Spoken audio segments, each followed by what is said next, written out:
This episode of Fragbox TV is brought to you by the world's most beautiful nano reef tanks. Start your reefing adventure at reefcasa.com. Hello, my reefing fam, March here. This is Fragbox TV. Welcome back to the channel. Let's do a video. It's been, what, a day? I don't know. You know what? I'm in the mood. I've been gone for a while. We're back, so we've been doing new videos very often. If you're new to the channel, hello, welcome. This is me waving and saying hi from our store here in Toronto. Yes, we are in Canada, and we specialize in what? What do we specialize in? Anyone? Saltwater. Saltwater. Corals, aquariums, yes. 10 points. But today's video is not really about the coral. It is about the coral, but it isn't. It is and it isn't. It's about this. Ray, I think I'm gonna go with Ray 2. This is Ray 2. Say hi everyone, Ray 2. Okay. We have two Rays here now. And he says, March, do we keep Bergia nudibranch in our main system? And I said, no. Wait, can I focus on it? Why are you saying that? And he says, well, I think I found one, but it's kind of changed color. You see right there on the glass? What's a Bergia nudibranch? Let's back up. A Bergia nudibranch is one of these. These are very beneficial. You add them to your tank if you are dealing with aptasia. How new are you to the hobby? Should I show you what aptasia is, or do I just assume you know? It's a little pest. You add these to get rid of that pest. This is the pest of aptasia. So aptasia for you, annoying. For aptasia, these are annoying because these will eat them. So Ray's asking me, do we keep them here in our main system? I say no. He says we have one that changed color. Ta-da! I don't know if you guys know where I'm going with this. It is not a Bergia. It's not a good pest. It is a bad pest. Let me grab the macro lens for this camera right here so I can really zoom in and show you guys what I want to show you. Okay, while we have the macro lens out, look how good this thing is. Check out this leather. Oh my goodness. Look at these 8 cans. What a nice lens. I feel like Tidal Gardens when I use this because he has the best camera equipment. You see that right on the glass? That little thing, we are going to unfortunately remove it from existence. Why? Why might we kill this little thing? Because this is not a good nudibranch. There's a lot of pest ones out there, and this one happens to eat zoanthids. Okay, I can't tell you how hard it is to zoom in on this guy. He's so small. But this is a zoanthid eating nudibranch. Why am I showing you this? Because here on the channel, I like to show you guys everything. You know, when we have new shipments, when we're having fun, when we're killing corals accidentally, and when we find pests. It's a little bit of a mix of everything. So this is a natural part of the hobby. Look how small this thing is. It's not plausible for us to find them. When we get in a big order of coral, you know, a couple hundred pieces, they're going to be on there. And then people always say, don't you dip the corals when they come in. This is the type of coral that they like to eat. It is not feasible. It is not plausible. I've been doing this a long time. I'm friends with a ton of wholesalers. There's not a single one out there that dips all their corals when they come in.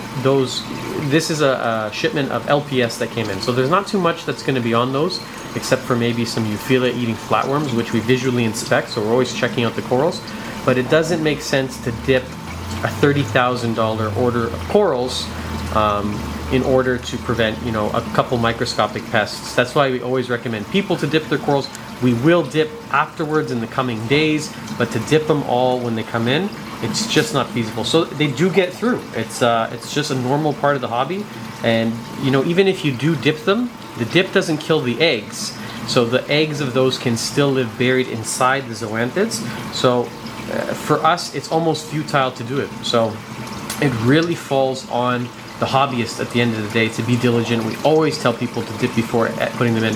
So anyways, now we're going to dip these because we found this one little pest. But as you can see, we only have 3 zoas in this tank and they look really good. Why that piece is hanging out on that animal's hanging out on the glass, I really don't know. Typically, they're going to hang out on the coral that they're eating. They're not going to leave this piece and walk 3 feet away because now they are susceptible to getting eaten by predators. So we keep wrasses in all of our tanks because they are probably the best defense against these. This guy should have already been gobbled up. If they happen to kind of venture off of the rock and go onto, let's say, the rack or onto the glass, they no longer have the protection of the coral and they're going to get destroyed pretty quickly by the wrasses that we keep. So that's always a good line of defense. There's always a predator that will eat one of the pests, and that's one of the ways really to keep stuff in check and keep your tanks healthy. As you can see here, the zoas in this tank, they look more or less, not more or less, they look perfect. They look unharmed. You would never know that there is one little pest in here, but it's so tiny, and there's hundreds and hundreds of heads of zoas. So that one little guy that's in here is really not going to be able to do anything to harm any of these. The only issue with we keep Melanaris usually. The only issue is they do happen to jump. You know, it is a large tank. It's not, there's no way to really cover these up. So unfortunately, we do lose some fish to jumping. Okay, so now I've talked to you about the pest and where they're found and all that fun stuff. How are we going to get rid of it? Do I want to show this on camera? How would you euthanize a Bergia nudibranch? With your finger? Squish it against the glass, throw it outside. Should we feed it to a fish? Okay, actually, that's what we're gonna do. We're gonna do it off camera. So he didn't die in vain. He's still living, and all living animals deserve our respect. So, in here we have a 6-line wrasse, and we're gonna see if he eats. We might make a really good little video here. Let's see. Here, buddy. Okay, that's quite small. That's in there. I'm confident he's gonna eat it. I've seen these guys. They're amazing hunters. 6-line wrasse.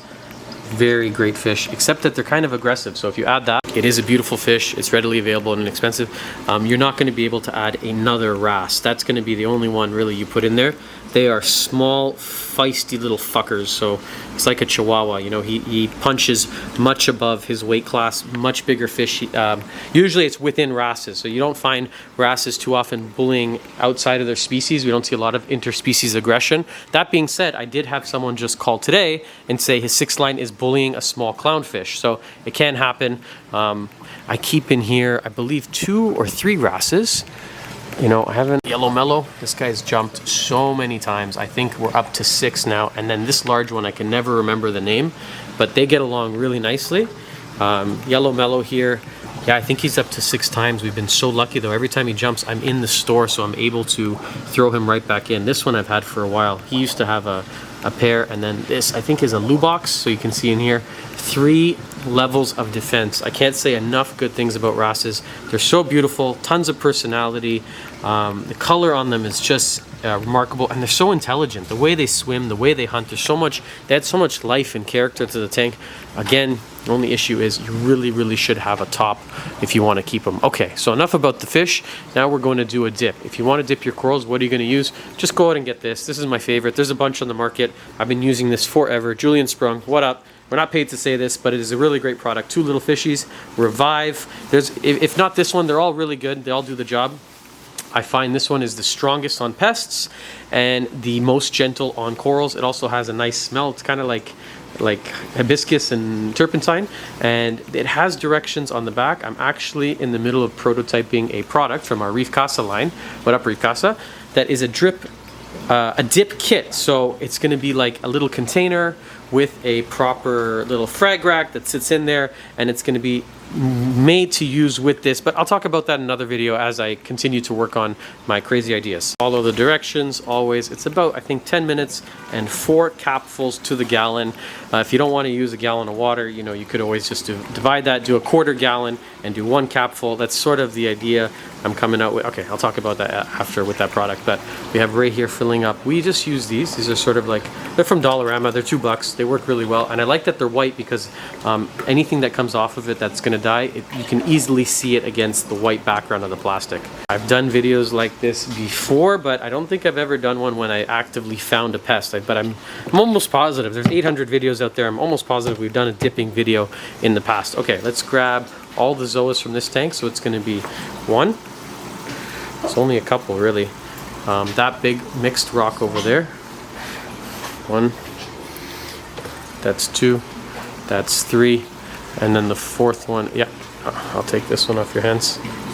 Oh yeah, that's a good point. We don't want to dip any snails or crabs because they will not survive the dip. So make sure that there's no animals on it that you don't really want to kill.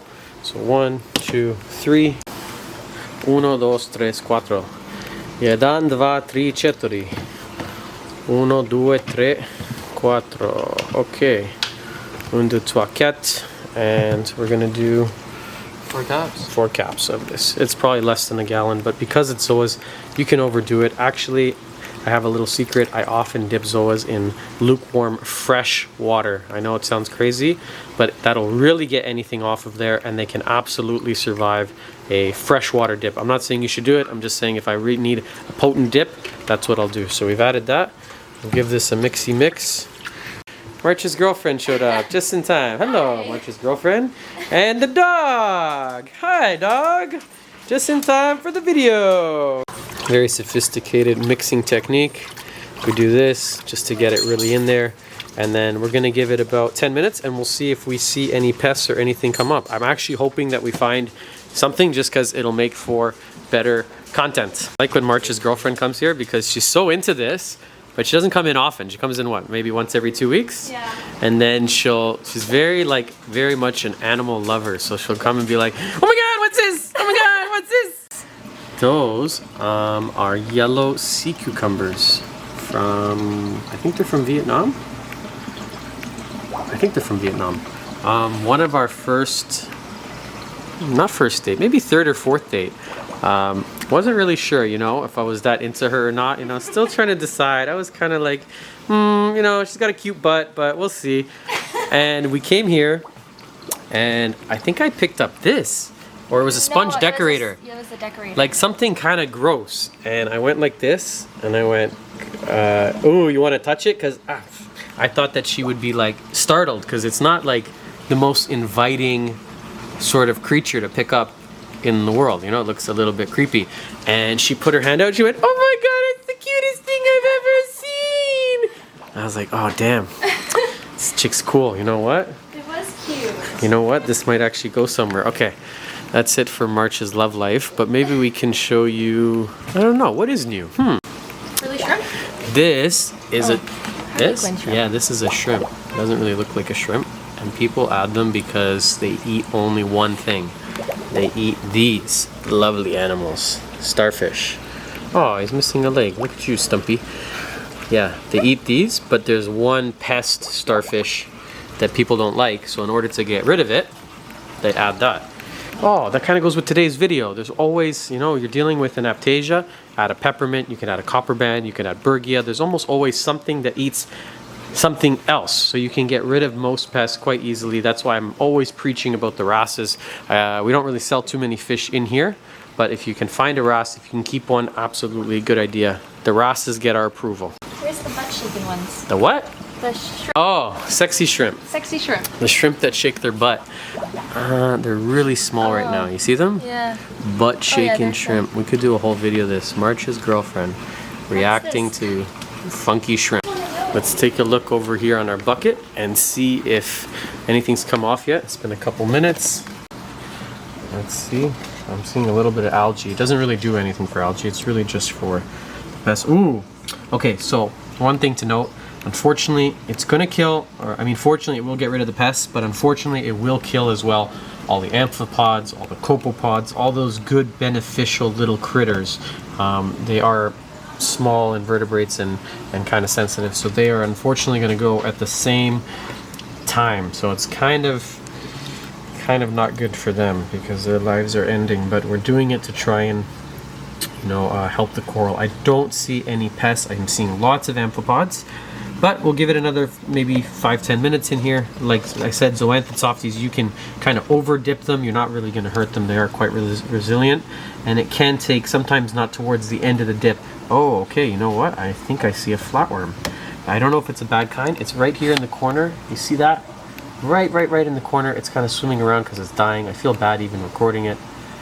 You see that? That is a flatworm, but I'm not sure what type. So I always say when in doubt, take it out. That is a huge copepod. Man, this is a little bit morbid because these are their last moments of life, and we never want to kill anything if we don't have to. So there goes Mr. Flatworm. Again, I can't ID it. It doesn't look like a planaria, which are typically more red. You have to keep in mind there's thousands. There's so many different animals and organisms on corals in the ocean, right? So we do our best to ID them, but it's not always possible. It's just some sort of flatworm, generic. Okay, in regular ADHD fashion, I forgot about the dip.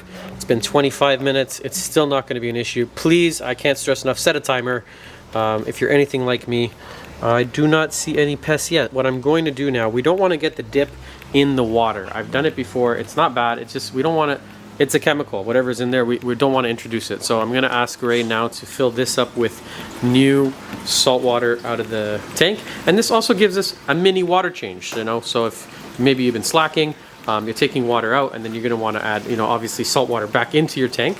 So this is a huge system. It's not really a water change for us, but it's maybe a little benefit for you if you're doing the dip. And what I'd like to do is give it one good old final swishy swish to see if there's anything on there. Ta-da! Look at that. I see. Okay, we have a couple. No, I think I'm seeing 3 zoanthid eating nudies. So what I also like to do, I'm going to show you those in a sec. I like to go through and see if I can't find any eggs on this. Sunlight's really the best. Let me see if I can find any. Nice. Let me see. How am I going to focus on this? I need better light. One sec. I'm going to take this downstairs. So you see right on that last little, that white. Leandro, actually, can you grab the scissors? We're going to cut off this head of zoas. So these are hatched eggs. I see 2. So you see that little zoa right there? Right there. The eggs, they probably hatched, so it doesn't matter. But that white one, yeah, just snip that whole fucker right off the rock. Goodbye. Yeah, just take them right on off, and you can actually just, you could scrape it if you really wanted to save that one head. If you really wanted to save one head of zoas, I'm just gonna toss it because I can see that little swirl there, right there. Those are the eggs. That's what we're looking for. So we're just gonna get rid of that. Sorry. I'm seeing one more. You see that white swirl of eggs right on the tip? You can chop that one off too. Right here in the middle? Go in. See right there? Yeah, that little swirl. Yeah, take the whole thing, sure. And we'll just get rid of that. Okay, that's it. He looks pretty good. You could, literally, I wasn't kidding, with the fresh water, look, you know, right out of the tap, you're not gonna hurt them. And that really, really gets off any final pests that are on there. But these are really not the worst ones to deal with. They're very slow moving, they're slow breeding, they're easily picked off by, like I said, the wrasses. Now what we're gonna do is just let it chill here for about 20 minutes in the salt water because we want to get that dip off, and I'll go through the rest of them. Okay, the rest of them look good. I'm not seeing any other eggs or pests, so really this is the one that I would isolate and quarantine because that's where I found them. And then of the dead ones, I'm seeing here right in the middle of your screen, it's kind of hard to see because there's so much detritus. There is one. So we're dealing like freaking near they're not microscopic, but they're small. They're a couple millimeters across. There's 2 right in front of my finger. There's a 3rd one right there. There's a 4th one right there, right in front of my finger. There's a 5th. Again, I told you guys on this channel, I show you everything. I don't think you're gonna find any other YouTuber out there that's really gonna show you, you know, a coral coming out of his tank and dipping it for a pest. It's a very natural part of the hobby. I'm seeing an 8th one right over there. So I'm trying to show you how effective the dip is. It really does. There's 9 right there, and that may even be a 10th. So the kind of cool thing is that they will actually turn the color of the zoa. So these are orange because those are orange. If they were eating a blue zoanthid, they're going to turn blue, and if they're eating a green zoanthid, you guessed it, they're actually going to turn green. One of the good things is right now there's really no other rocks here of zoas in the tank, and a lot of corals are species specific. So zoanthid eating nudies are only going to eat zoas. I don't have to worry about any of the other pieces in this tank. The other one we look for is eats acros. So in terms of pests, Acropora eating flatworms, there's Montipora eating nudie branches, there's Euphilia eating flatworms that affect hammers, frog spot, and torch. So one of the nice things is that, you know, you really only have to worry about a specific coral. With the exception of maybe a bobbit worm, there aren't really too many pests that would come in and devastate the whole tank. So thank you, man. Have a nice day. We're live here. As I'm recording these videos, the store is still open, and they're very much unscripted if you haven't noticed. So we don't have to worry about those guys bothering anything else throughout the whole store. This tank, there's no zoas. In here, there's very few, and they're not connected right now, so that's not something we have to really be concerned. And that's it. We're gonna let these ones sit. They're just about done. We start to put them back in the tank, isolate that one in a separate tank downstairs that was getting munched on. If you guys have any questions about pests, you can always email us. It's fragboxcorals@gmail.com. Again, great dip. This one here, shout out to Julian Sprung, Two Little Fishies. They just make great products. We sell almost everything they make here in the shop. You can't go wrong with it. It's been around forever. If you guys like the channel, you like the content, you like what we're doing here, hit the subscribe button, and we'll see you guys back here on the next episode of Fragbox TV. Thank you for watching, and we'll see you guys very soon. Bye for now.